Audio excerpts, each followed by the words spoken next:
Hi, I'm Sean LaFlock, Head Performance Coach at CrossFit Delray Beach. Today the topic is, should I go up in weight? I get a lot of questions from my athletes, not only through individualized programming, but also one-on-one. Should I be going up in weight in a given movement? I take for granted the fact that I've been doing weight training for about 15 years, and it's intuitive for me if I should be going up in weight in the next set. Let me give you an example. I had a conversation with somebody who was doing a 5x5 back squat. This athlete did not know if they should be going up in weight from set to set.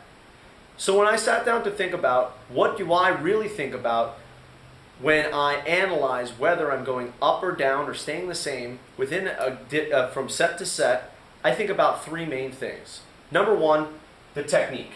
How was my technique in the previous set? For instance, the back squat, I know that my technique was probably pretty sound in that last set. My knees were out, my chest was up, there was no rounding of the back. If this is the case, you would move on to step two, the difficulty.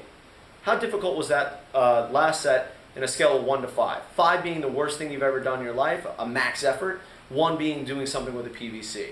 If you're answering maybe a 1, 2, or 3, then you would go ahead to step 3. If you answered a 4 or 5, like that was really, really, really tough, you might be keeping the weight the same or maybe even decreasing the weight in order for you to complete the entire workout as prescribed.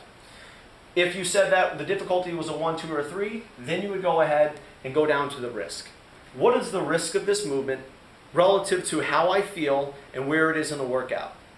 If you were doing your second set of 15 wall balls and you used a 12-pounder for the first one and you're pondering whether you should be going to a 14-pounder for the next set, this is a low-risk movement, something that most people are experienced with. So I would say go up in weight. That would allow for you to increase the intensity and make gains. If this was a max Turkish get-up at the end of a workout, the risk might be higher for the athlete, so you may want to side on the side of caution.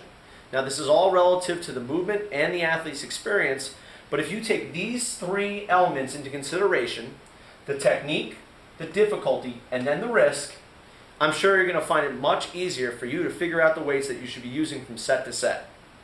If you have any questions, don't hesitate to email me at sean@crossfitdelraybeach.com, or you can visit my website, www.seanlaflock.com, or visit me in person at CrossFit Delray Beach. Thanks.